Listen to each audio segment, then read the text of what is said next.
The daughter of a female millionaire lay in a coma for many days at Swedish First Hill Hospital, in the drizzly heart of Seattle. The room was bright white.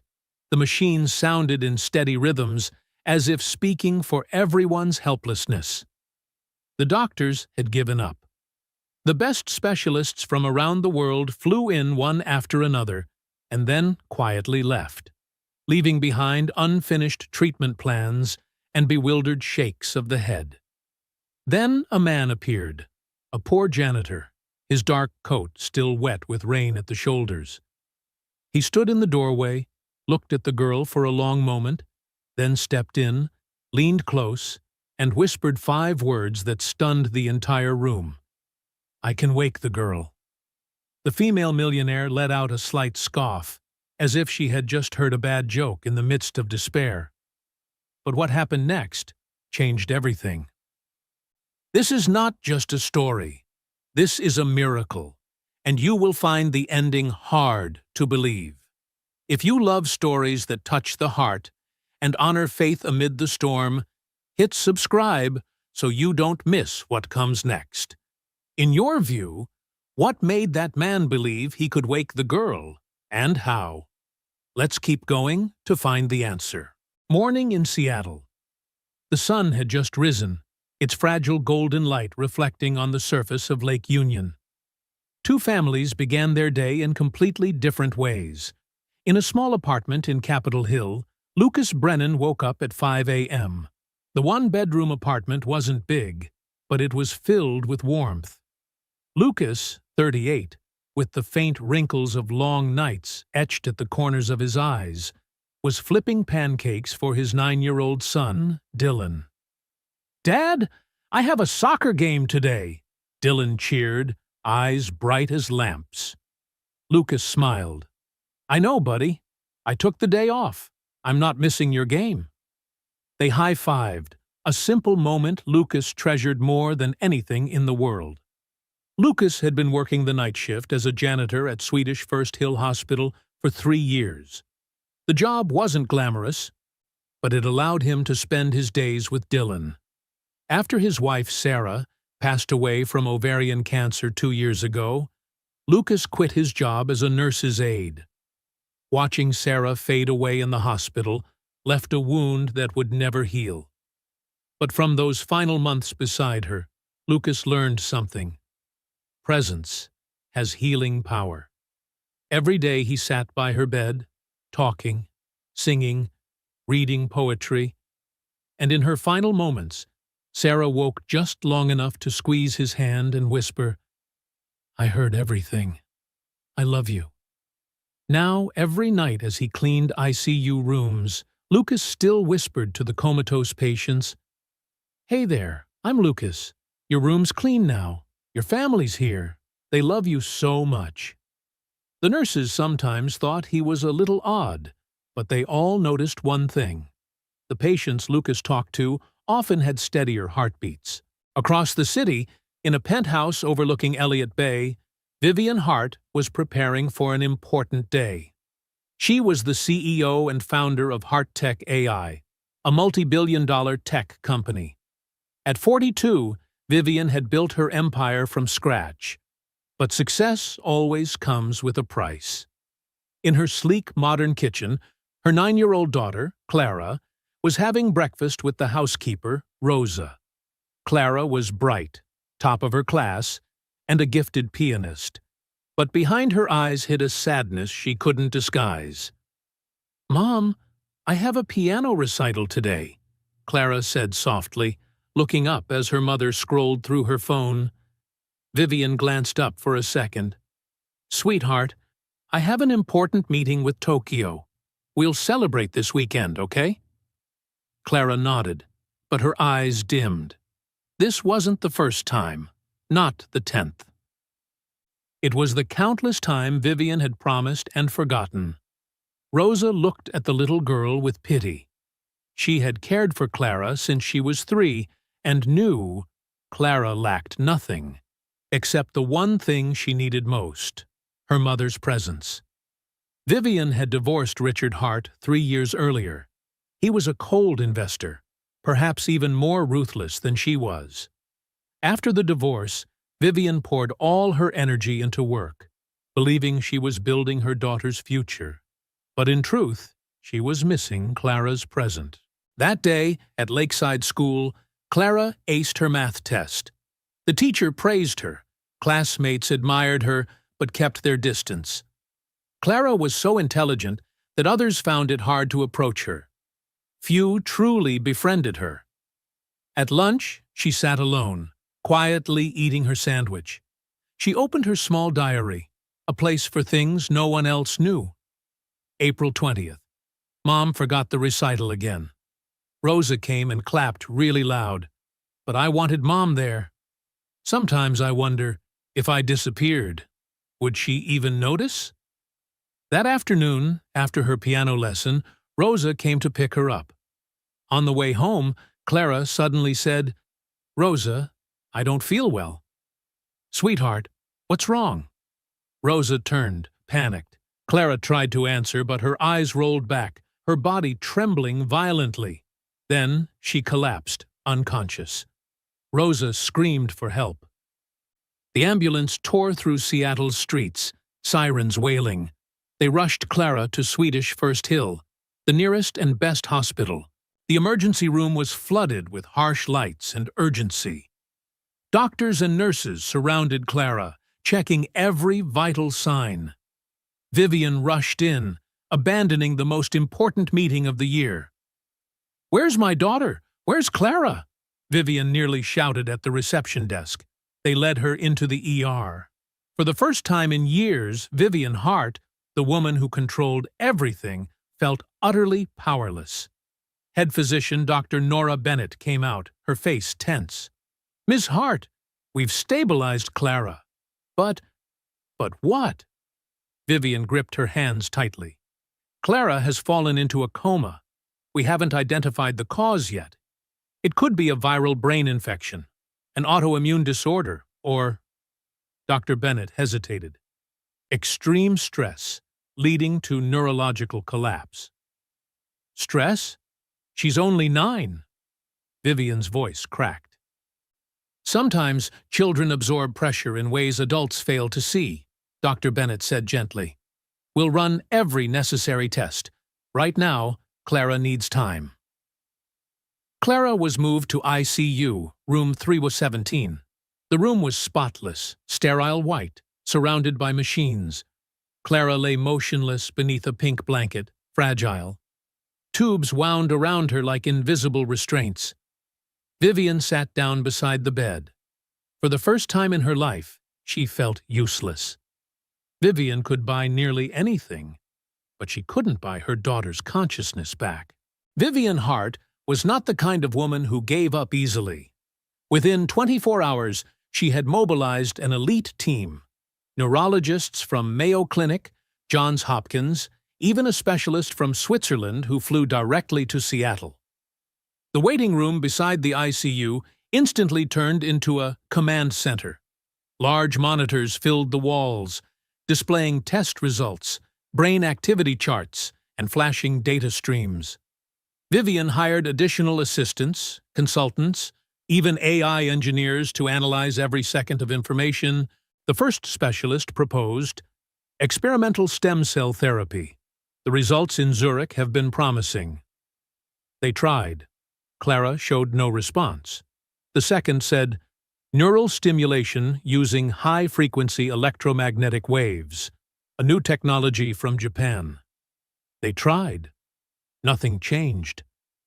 The third suggested algorithm-guided treatment protocols.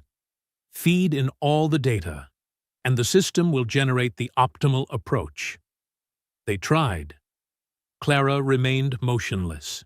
Dr. Nora Bennett observed everything with a tense face. 20 years in medicine had never prepared her for a case like this.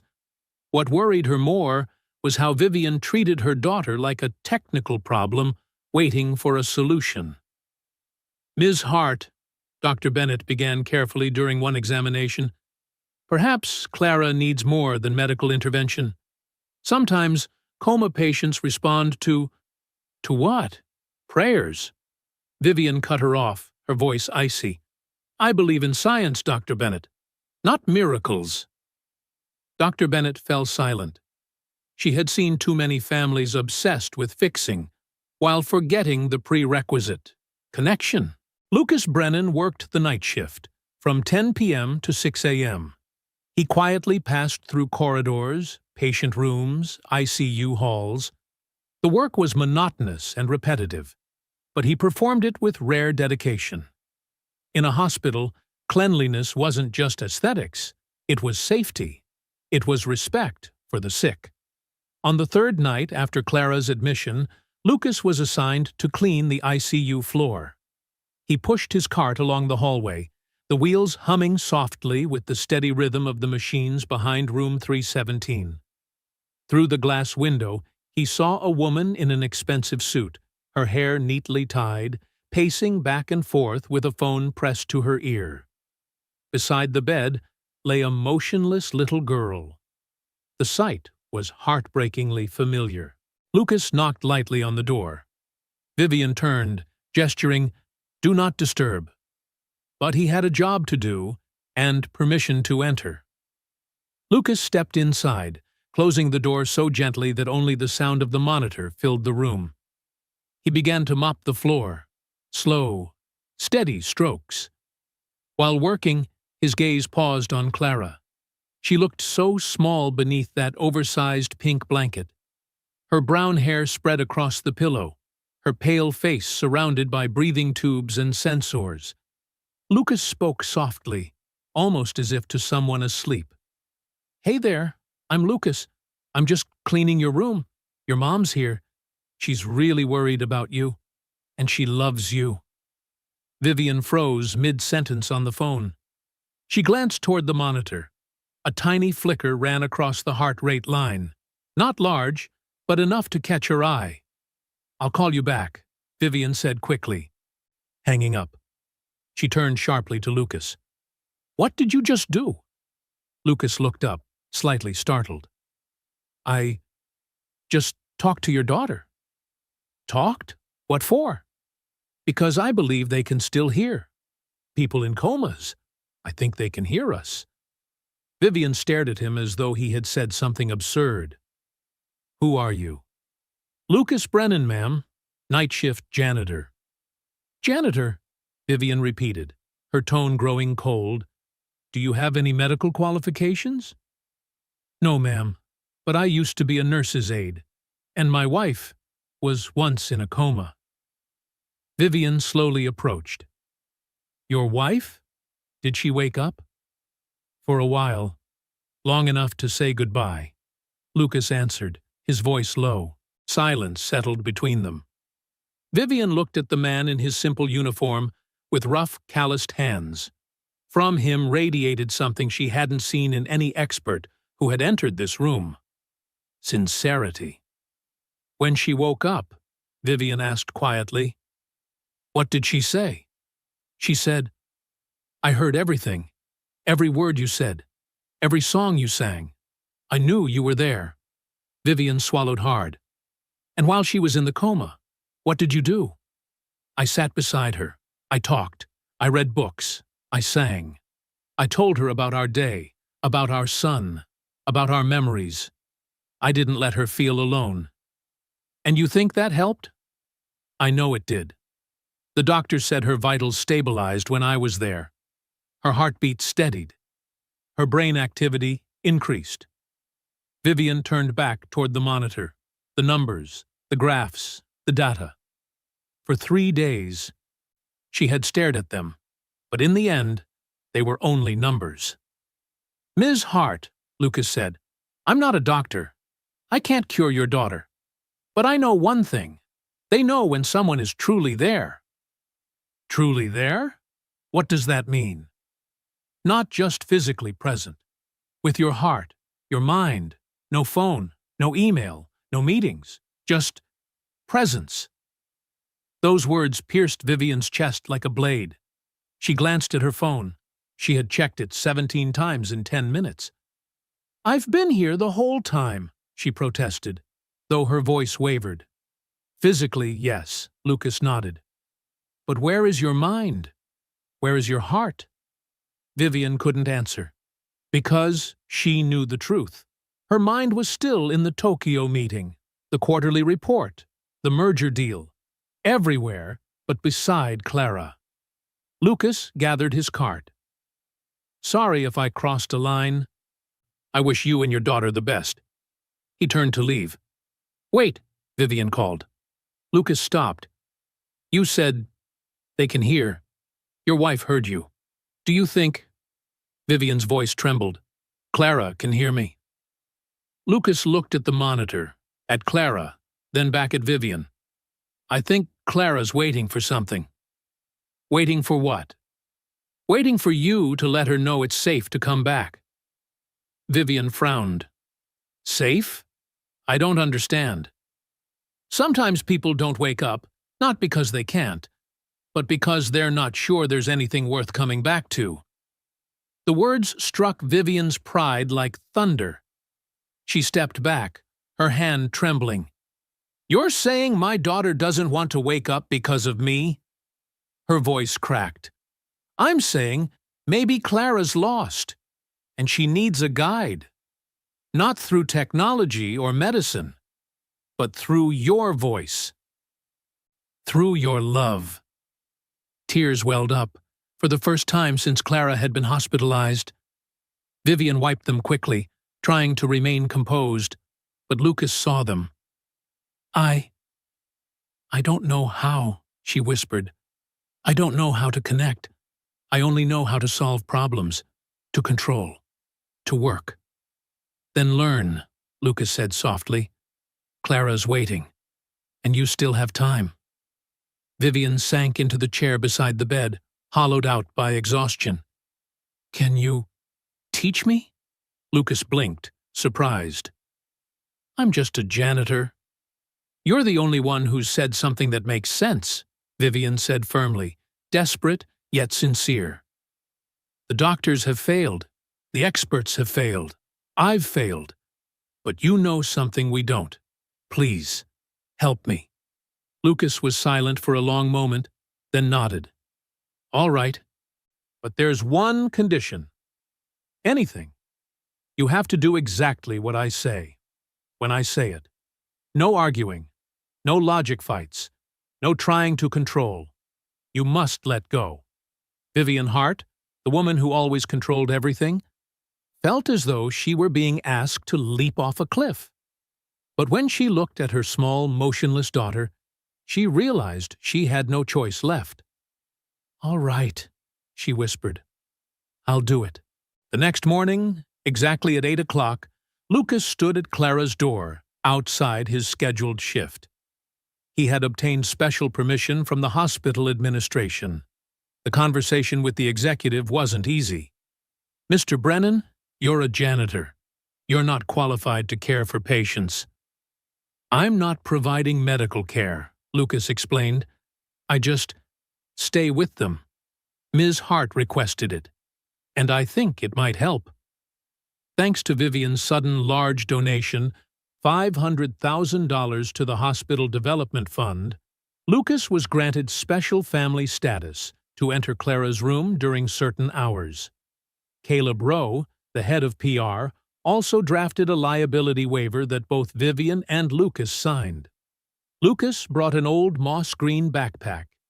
Inside, Clara's diary that Rosa had sent over, a simple music player, an old guitar, and a few printed photos from his phone, drawings Dylan had made for Clara, whom he had never met. Vivian was already waiting in the room. She looked exhausted, her hair no longer neatly tied but hanging loose, deep circles under her eyes, her suit wrinkled. She had barely slept all night, her mind replaying Lucas's words. For the first time in 3 days, the command center outside was empty. Vivian had taken down all the screens, sent the assistants home, canceled every meeting that week, for the first time in 15 years of her career. Are you ready? Lucas asked softly, setting the backpack down. Vivian nodded, though she herself didn't know what she was ready for. I did what you said. Turned off my phone, canceled everything. I'm here. That's the first step, Lucas smiled encouragingly. And the most important one. Lucas pulled a chair up close to Clara's bed and motioned for Vivian to sit beside him. First, I want you to tell me about Clara. Not grades or achievements. Not what subjects she excels at, or what awards she's won. I want to know who Clara is. What makes her laugh? What is she afraid of? What does she dream of? Favorite food? Favorite song? Best memory? Vivian opened her mouth, then closed it. A slow, cold horror rose from the bottom of her heart. She didn't know how to answer. Clara is very smart, Vivian began, her voice uncertain. Always top of her class. An IQ of 135. Advanced piano level, she's entered 3 competitions and won them all. Those are achievements, Lucas gently interjected, without a trace of judgment. I'm asking about Clara, the person behind the numbers. What color does she like? Vivian hesitated, her brow furrowing as she tried to recall. Color? Purple. No, wait. Blue or green? I'm not sure. Favorite food? Pasta? Or maybe pizza? Vivian's voice grew smaller. Rosa usually cooks for her. I don't remember. Favorite song? Silence. Best friend at school? Silence. When was the last time you heard Clara laugh? A real laugh? Not a polite smile? Vivian couldn't answer. She realized with mounting horror. She didn't remember. She didn't remember the last time she heard her daughter laugh. She didn't know her favorite song. She didn't know what she feared, dreamed of, or loved. She knew her daughter's GPA was 4.0. Knew she played Chopin, level 7. Knew she spoke French and Mandarin. But she didn't know who her daughter was. Tears sprang up on their own. Vivian hurriedly wiped them away. I'm a terrible mother. I don't even know my daughter's favorite color. You're not terrible, Lucas said softly. You're just disconnected. And that's why we're here. To reconnect. Lucas took a diary from the backpack, a worn purple leather notebook with a torn corner. Rosa found this in Clara's room. She writes every day. Maybe it'll help you hear Clara more clearly. Would you like me to read a passage? Vivian nodded, her hands clenched so tightly her knuckles went white. Lucas opened to the first page, reading slowly and clearly. March 15th. Mom missed my piano performance again. I played Moonlight Sonata, the piece I practiced for 3 months. Rosa came and clapped really loud. Rosa cried when I finished. Rosa said I played like an angel. But I wanted Mom there. I wanted Mom to cry because she was proud, not Rosa. Rosa says Mom is busy changing the world. I wish Mom would just see me. Vivian's hands tightened. She bit her lip. Lucas turned another page. April 3rd. Today I got straight A's. The teacher called Mom to praise me. Mom was in a meeting, said she'd call back, but forgot. In the afternoon, Mom texted, I'm proud of you. Keep going. That was it. No call, no celebration. I would trade all my A's for one dinner with Mom. Just Mom and me, with no phone. Vivian's voice trembled. That's enough, please. But Lucas knew she needed to hear it, to face the truth. May 20th.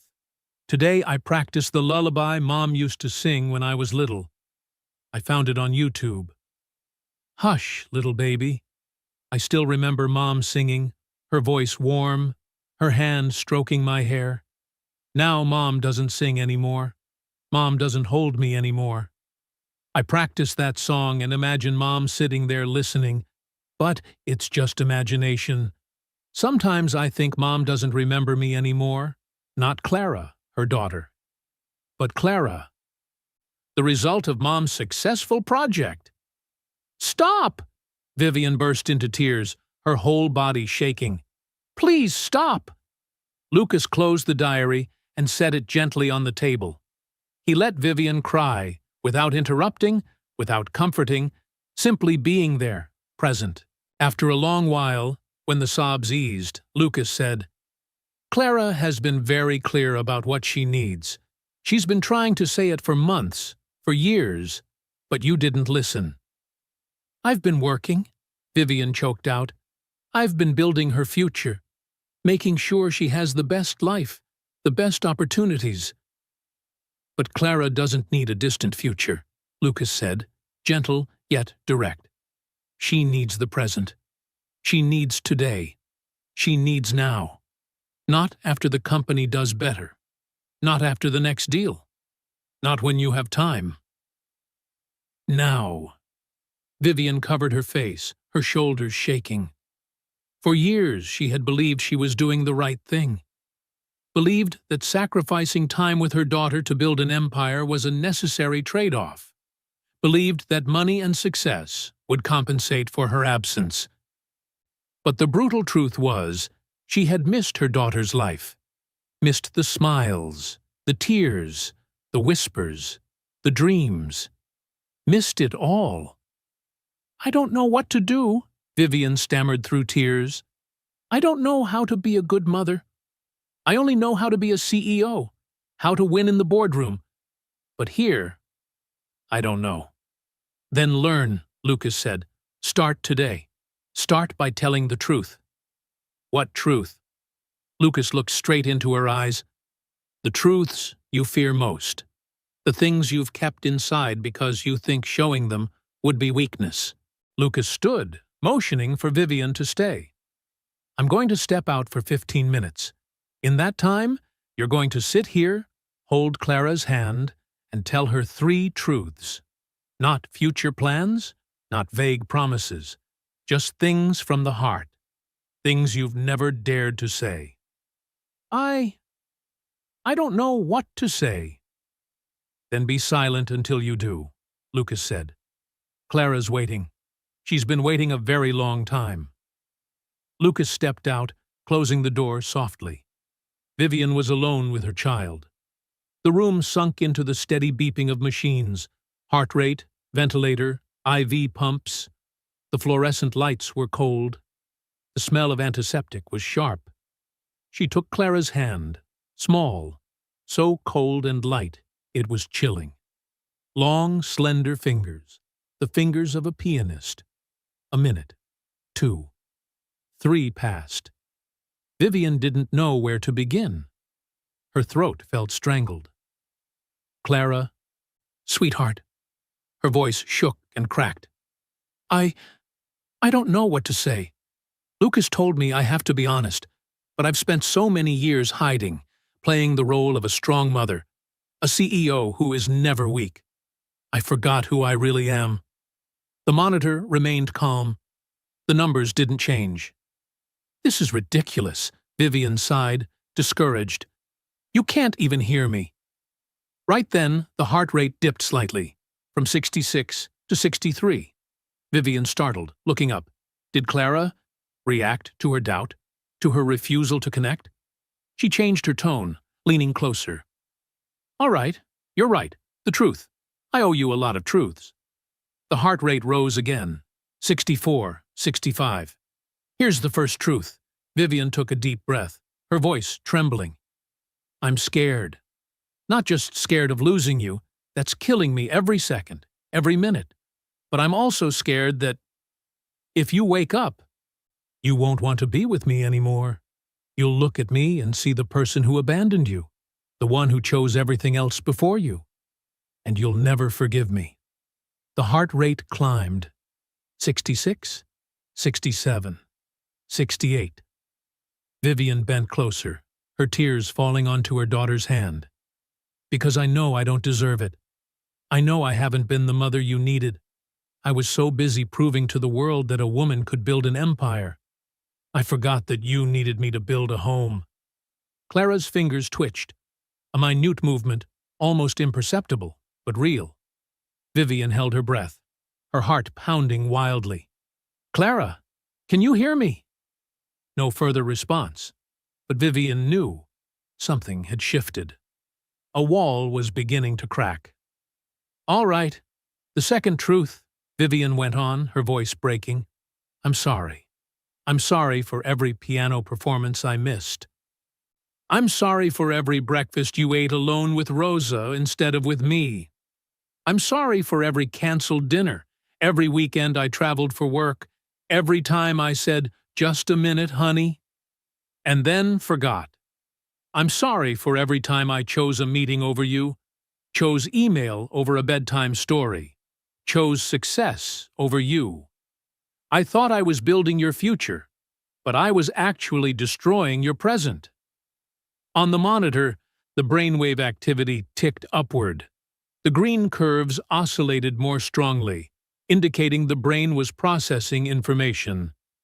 Amy Collins, the nurse doing hallway rounds, glanced in through the window and froze. She had never seen Clara's numbers improve like that. She quietly noted it on the chart, not daring to interrupt. And the third truth, Vivian said, her voice completely shattered, is that I love you. I love you more than everything I've ever built, more than Heart Tech, more than every award, more than every achievement, more than $3 billion in the bank. You are the only thing that truly matters in my life, and I've been so blind I couldn't see it. I let work, ego, and fear of failure blind me. But now I see clearly. Now I know. Nothing in this world is more important than you. Please forgive me. Please give me a chance to make it right. Please come back to me. Vivian laid her forehead on her daughter's small hand, her whole body shaking with sobs. Tears flowed without end, soaking the white sheet. In that moment, on the monitor, a small miracle occurred. Heart rate rose to 70, the highest since Clara fell into the coma.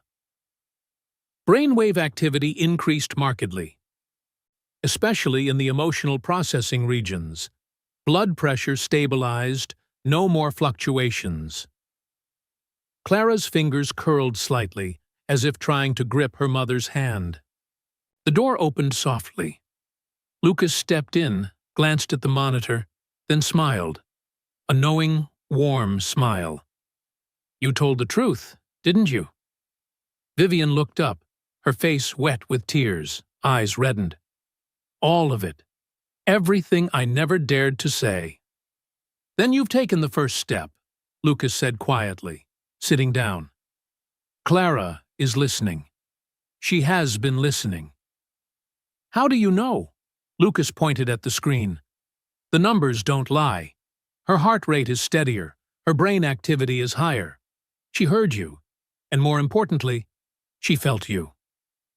What should I do next? Vivian asked, and for the first time her voice carried real hope. Keep talking, Lucas replied. Every day. No armor, no walls, no CEO persona. Only you, Vivian, the mother. And slowly, she'll find her way back. Will you stay and help me? As long as I'm needed, Lucas promised. We'll bring Clara home together. Each day, Lucas entered Clara's room and taught Vivian a small lesson about connection. Day 2. The lesson of listening. Lucas set the diary down on the table. Today, you'll reread every page of the diary, and after each page, you'll answer Clara. Say what you wish you had said on the day she wrote those lines. Vivian read from the diary, her voice trembling. February 10th. Today, I drew a family picture for Mom. In the picture, there's Mom, me, and Rosa. I drew Mom smiling. I want to see Mom smile more. I gave the drawing to Mom while she was on a video call. Mom said, "It's beautiful, honey," but didn't look. Mom didn't look at me. She only looked at the screen. Vivian closed the book, tears falling onto the page. Then she opened it again, leaned toward her daughter, and gripped Clara's hand. Clara, sweetheart, that day, when you drew that picture, I should have stopped everything. I should have shut the laptop, hung up the phone. I should have looked into your eyes and asked about every detail. Why you drew me smiling. Why you chose blue for the sky. How you felt while you were drawing. I should have held you and said, "This is the most beautiful gift I've ever received." Then I should have hung it on my office wall to see it every day, to remember that this is what matters most. I'm sorry I didn't do that. I'm sorry I made you feel invisible. On the monitor, Clara's brain waves oscillated more actively, the peaks higher, showing her brain was processing deep emotion. Vivian continued through each page, and after each one, she answered. The words she should have said. The actions she should have taken. Every reply was an apology, a promise. A hug made of words. Lucas sat quietly in the corner, observing. Sometimes he prompted, "Be more specific. Don't say, 'I'll do better.' Say, 'I will come to your next recital, sit in the front row, and clap the loudest.'" And Vivian learned, line by line, word by word, promise by concrete promise. Day 4. The Lesson of Music and Memory. Lucas brought his old guitar, a battered Yamaha marked by years of use.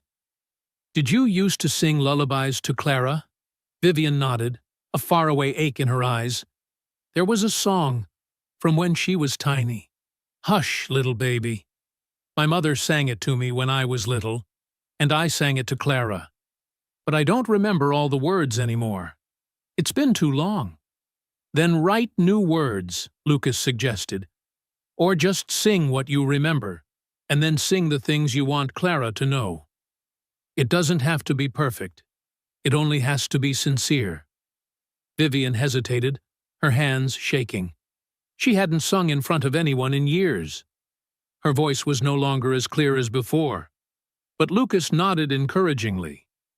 Vivian began, at first shaky, broken. "Hush, little baby.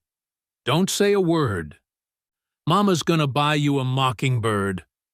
Her voice caught. She stopped. "Keep going," Lucas said softly. "She's listening."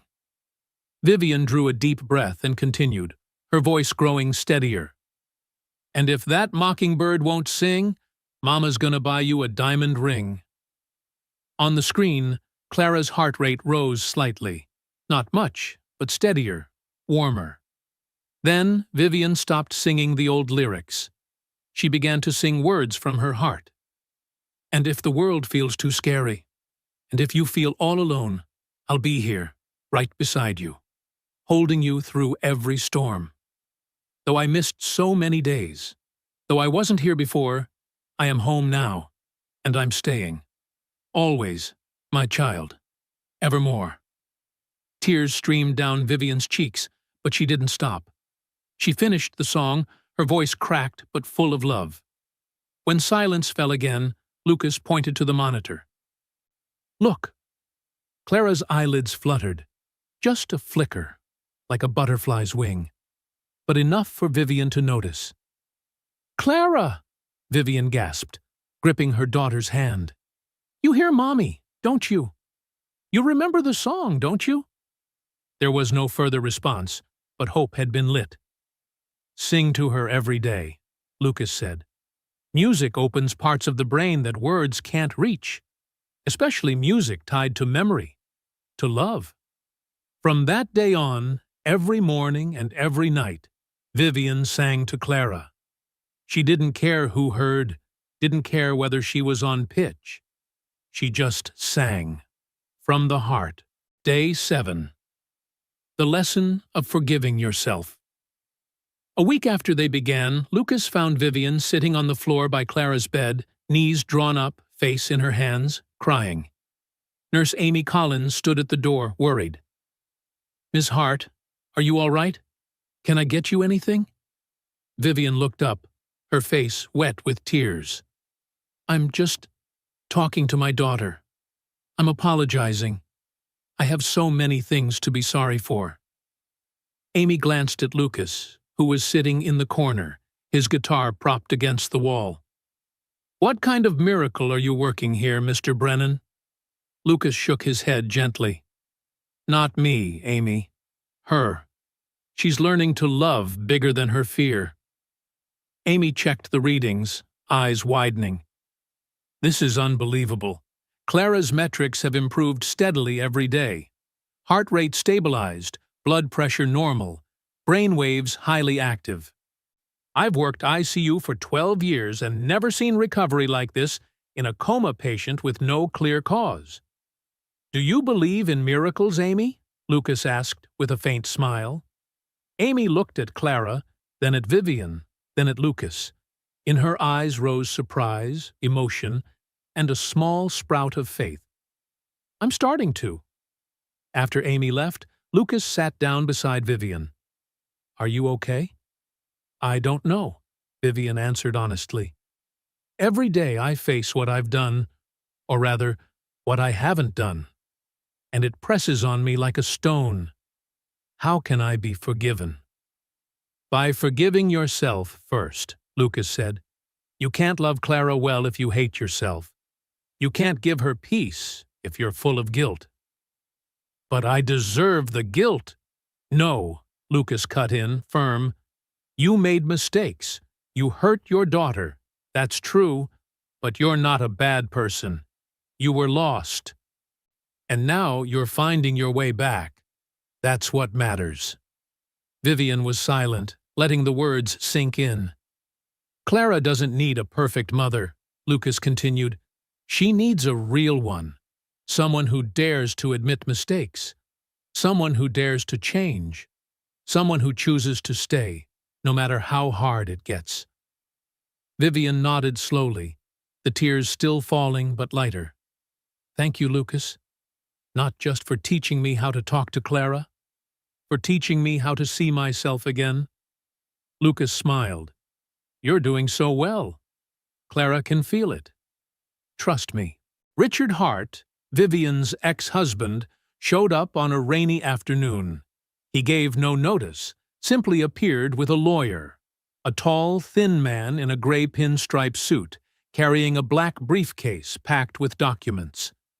Vivian was seated by Clara's bed, reading a fairy tale, The Little Prince, in a gentle voice, when the door swung open. Vivian, we need to talk, Richard said, his voice as cold as ever, offering no greeting. Vivian looked up, exhausted. Richard, what are you doing here? About Clara's care. Richard stepped in, surveying the room with disdain. I hear you've abandoned actual medicine to follow. What? A spiritual therapy? With a janitor? Lucas, sitting in the corner with Dylan, his son, who had asked to come visit Clara, rose to his feet. I should step out. No, Vivian said firmly, steadier than she had ever sounded. Stay. Lucas. Richard looked Lucas up and down, eyes full of contempt. This is the man you trust more than doctors from Johns Hopkins? This is the man who understands my daughter better than any doctor who's walked in here, Vivian replied. And I trust him. St. The lawyer opened his briefcase and pulled out a thick packet. Ms. Hart, my client consulted with Dr. Browning at Stanford Medical Center. They have advanced neural implant technology capable of stimulating the brain back into activity. The success rate in trials is 42%. No, Vivian cut in. You haven't even heard. I said no. No more procedures. No more experiments. Clara is recovering in her own way. Richard let out a derisive laugh. Recovering? Vivian, she's been in a coma for over 2 weeks. The longer this goes on, the more irreversible the brain damage. You're rejecting science for what? Faith? Hope? I'm choosing love, Vivian answered, her voice strangely calm. The thing you and I never gave Clara enough of. Richard froze for a second, then regained himself. You're not thinking straight. The board is concerned about your mental state. Shareholders are questioning your leadership. And I, as Clara's father, have the right to intervene if I see my daughter being denied proper care. Now you care about being a father." Vivian stood, her voice rising. "Where were you these 9 years? Where were you when Clara took her first steps? Where were you when she started first grade? Where were you when she cried because there was no dad on Father's Day? I paid child support in full." "Money!" Vivian nearly shouted. "That's all you and I ever knew. Throw money at a problem and assume it fixes itself. But Clara doesn't need money. She needs family." Dylan, the 9-year-old boy, spoke up suddenly, his voice trembling. "Sir, do you love Clara?" Everyone turned to look at him. "What did you say?" Richard stared at Dylan as if at an insect. "I asked if you love Clara," Dylan repeated, braver now. "Because my dad says when you love someone, you stay with them. You talk to them. You don't leave them alone." Lucas placed a hand on Dylan's shoulder. "Buddy, the grown-ups are—" "No," Vivian said. "Let him speak." Dylan went on, looking at Richard with clear, steady eyes. "My mom died last year. My dad stayed with her every day. He sang to her, told her stories, and she woke up. Just a little, but enough to say goodbye. My dad says it was a miracle. The miracle of love.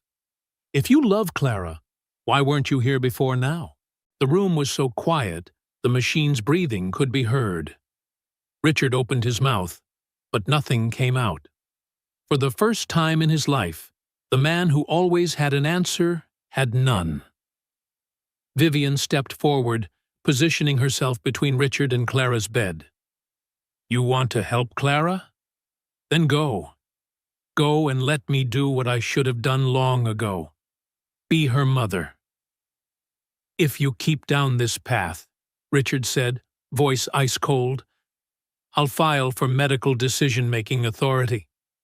I'll argue you're no longer mentally fit to make decisions for her, and I will win. I have the best lawyers, evidence that you've abandoned science for superstition." "Go ahead," Vivian replied, her voice like steel. "And in court, I'll present Clara's diary. Every page she wrote about you, about the birthdays you missed, the time you forgot her name in the custody hearing, the merger you chose over her school play, the money you sent instead of your presents. I'll read every line out loud. Let the court hear Clara write, 'Sometimes I wish Dad remembered who I am.' What picture do you think that paints for a judge?" Richard went pale. "And I'll also tell them," Vivian continued mercilessly, "that when your daughter lay in a coma, it took you 2 weeks to show up. 2 weeks. While this janitor," she pointed at Lucas, "was here every day. He's teaching me how to love my daughter. And you, her biological father, care only about stock prices and contracts." The lawyer tugged at Richard's sleeve. "Perhaps we should—" "Go ahead and sue me," Vivian said at last. "I'll fight. Not for ego, not for power. For my daughter. And this time, I won't lose." Richard looked at the woman who used to be his wife, the woman he thought he understood, and realized he didn't know her at all. She had changed. She was no longer the cold CEO. She was Vivian Hart, the mother. Fierce, unyielding, and ready to sacrifice everything. Richard turned and left without a word. The lawyer hurried after him. The door clicked shut. Silence settled. Vivian sat down, her whole body shaking. I've never done that before." "Done what?" Lucas asked softly. "Put Clara first. Choose her above everything. Confront someone powerful to protect her. I've never fought for her like that." Lucas smiled, proud. "But you just did, and Clara heard it. Every word you said. She knows you chose her." Dylan stepped forward and handed Vivian a drawing. "For Sister Clara, I drew this for her. This is her and you holding hands. And there's a rainbow above. My dad says rainbows mean hope." Vivian took the paper, tears spilling again. But this time, they were tears of relief, of gratitude. "Thank you, Dylan. I'll hang it where Clara can see it when she wakes up." "Will she wake up?" Dylan asked, anxious. "She will," Vivian answered, for the first time with steady certainty. "She's coming home." Midnight on day 18, in the pale blue glow of the monitors, Vivian dozed in the chair beside the bed. For the first time in many nights, she slept, not because she was less worried, but because she had done everything she could. She had given all she had to give. Truth, love, promises. Now there was only waiting. Lucas stopped by on his night shift as usual with Dylan alongside him. The boy hadn't been able to sleep after seeing Richard that afternoon, his heart full of worry for Clara. "Dad, will Clara be okay?" Dylan whispered as they entered the ICU corridor. "Are you praying for her?" Lucas asked. Dylan nodded. "Then believe in that," Lucas said, smoothing his son's hair. "Sometimes belief is all we need." Father and son slipped into room 317 as quietly as possible, careful not to wake Vivian. Dylan stepped up to the bed and gazed at Clara for a long moment. Then he spoke softly, as if afraid to shatter something fragile. "Hi, Clara. I'm Dylan. My dad and your mom are trying to help you come home." Clara's fingers twitched, just a little, but Dylan saw it. "Dad! She reacted," he whispered, excited. Lucas glanced at the screen, his eyes widening. REM activity spike. Clara is dreaming. Not an ordinary dream, but deep REM. What does that mean? It means she's very close, Dylan. Very close to waking. Her brain is preparing to come back online. Dylan bent closer and kept talking to Clara. "Your mom looks tired, but the peaceful kind of tired, not tense like before. She's been sitting with you all day, singing to you, telling you stories. She's changed a lot. My dad says that's a miracle." Vivian startled awake at the sound of Dylan's voice. She looked up to see Lucas and Dylan, and the monitor flashing unusual readings. "What's happening?" Vivian stood, alarm in her voice. Lucas pointed at the screen, his tone bright with excitement. "Clara is more active than ever. Brain waves, heart rate, everything's up. She's fighting to wake." "What do I need to do?" Vivian asked, her hands shaking. Lucas looked at her, serious but warm. "What you've been doing. But this time, not just apologies. Paint her a picture of home. Tell Clara why she should come back. Give her a reason. Something specific. Clear. Beautiful." Vivian sat and clasped her daughter's hand. Her voice trembled but brimmed with resolve. "Clara, sweetheart, I know you're there. I believe you're listening. And I need you to know something very important. Heart rate up, 68, 70, 72. When you wake up, not if, but when, everything will be different, completely different." Vivian drew a breath and continued, her voice steady. "I've resigned as CEO of Heart Tech, baby. I called the board yesterday. They'll find a replacement. The company can exist without me, but I cannot exist without you." The brain waves grew stronger. "When you come home, we'll eat breakfast together every day. Not flavorless granola. Whatever you like. Pancakes with honey, peanut butter and banana, even pastries if you want. And I'll sit there, with no phone, no emails, just you and me, talking about last night's dreams, about today, about anything you want." Clara's fingers curled slightly. "I'll drive you to school every morning. Not the driver. Me. And I'll pick you up every afternoon. On the way home, we'll stop for ice cream. Any flavor you like." Dylan smiled softly, moved. "We'll eat dinner at the table, every night. No phones, no computers, no work. Just us, talking about our day.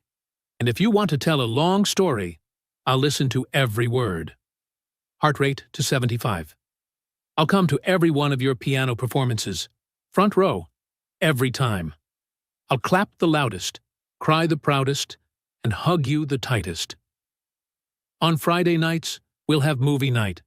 You pick. Any genre, even the silly cartoons I used to forbid. We'll have popcorn, candy, chocolate, and I'll let you stay up late and fall asleep on the sofa with your head in my lap. Vivian's voice caught, tears spilled. On weekends, we'll go places. Museums, parks, the beach, the circus. Anywhere you want. We'll waste time together, gloriously, joyfully. And every night, before you sleep, I'll sit by your bed. I'll sing this song. Vivian began to sing, her voice trembling, but strangely beautiful. Hush, little baby. Don't you cry. Mama's here to hold you tight. Through the darkness, through the fear, Mama's love will keep you near. The monitor began to chirp alarms, not bad alerts, but signals that something big was changing. Clara's eyelids parted, a tiny slit, but this time clearer, longer. Vivian kept singing, breathless, her voice shaking. And when morning light appears, Mama will wipe away your tears. Hand in hand, we'll face the day. Together, love will light the way. Clara's hand squeezed her mother's, a small but deliberate motion. "Clara!" Vivian cried, laughing through tears. "Sweetheart, I'm here. I'm right here." Clara's lips moved, a whisper as thin as the dawn breeze. "Mom?" "Right here, baby. I'm here. I'll never leave you again." "Mom, sing the song." "Yes, sweetheart. I sang it again. I remember it all. I'm sorry I forgot for so long." Clara's eyes opened a little wider, those misted blue eyes, but seeing, searching. "I heard everything, every word. I was waiting." "Waiting for what, baby?" Vivian cupped her daughter's face. "Waiting for Mom to come back, too." That simple, pure, honest sentence pierced Vivian's heart like an arrow. All this time, it wasn't only Clara who had been in a coma. Vivian had been too. Both had been lost in the dark. And now, they had found each other. "I've come back, baby," Vivian wept, kissing her daughter's forehead. "I've come back, and I'm staying. I promise. I swear it with all my heart." Clara's eyes drifted closed, but this time it wasn't a coma. It was healing sleep, a peaceful rest, wrapped in love. A small, almost unconscious smile touched Clara's lips. "Movie. Night?"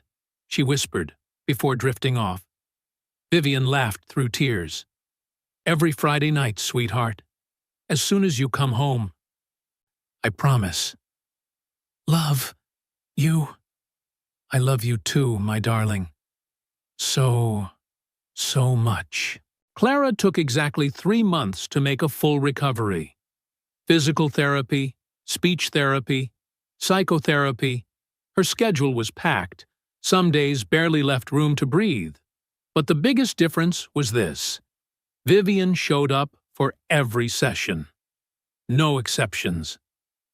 During that time, the relationship between mother and daughter was rebuilt from the ground up. Vivian learned to listen instead of argue. Clara learned to trust instead of retreat. And together, they mended what had been broken. Vivian donated part of her fortune to found Voices at Dawn, a free support center for families with children in the ICU. The center was built right inside Swedish First Hill Hospital, just a few corridors away from room 317, where once a little girl had lain still under a pink blanket, and a mother had learned how to call her child back to life. At the opening ceremony, Clara, now healthy and strong, stood on a small stage. "3 months ago, I was asleep," she said, her voice small but clear. "But I heard everything. I heard the doctors talk about my brain like it was a computer. I heard the machines beeping. But what I needed to hear was my mom saying she loved me. Lucas and his son Dylan taught my mom how to talk to me. And that's what woke me up. Not medicine. Love.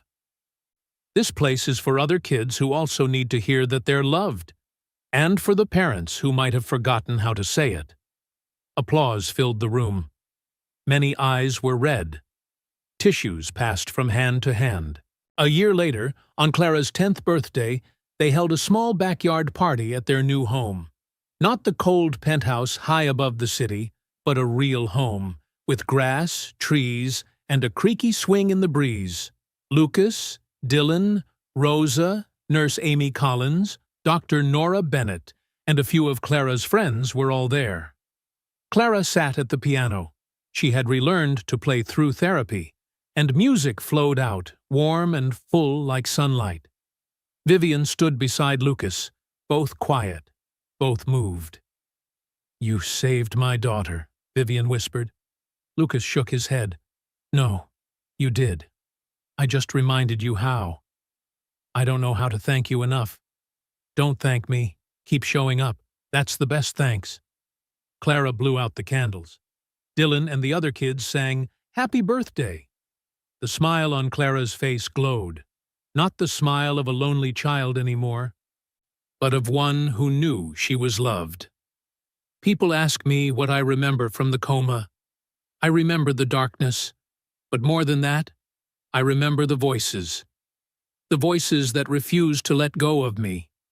The voices that reminded me I was loved. They say miracles are rare, but I think they happen every day. Every time someone chooses presence over convenience. Every time someone says, "I see you." Every time someone refuses to give up on love. My mom saved my life, but only after Lucas taught her how to save herself. This is our miracle. Not just waking up once, but staying awake. Continuing to choose each other. Every day. Thank you for staying until the end. If this story touched you, even just a little, please subscribe to the channel to help us keep the flame alive for the small miracles of everyday life. Hit the bell so you don't miss the next story, and tell me in the comments where you're listening from. And if there's a name you'd like me to read aloud in the next Voices at Dawn session, leave it below. We'll keep choosing each other every day.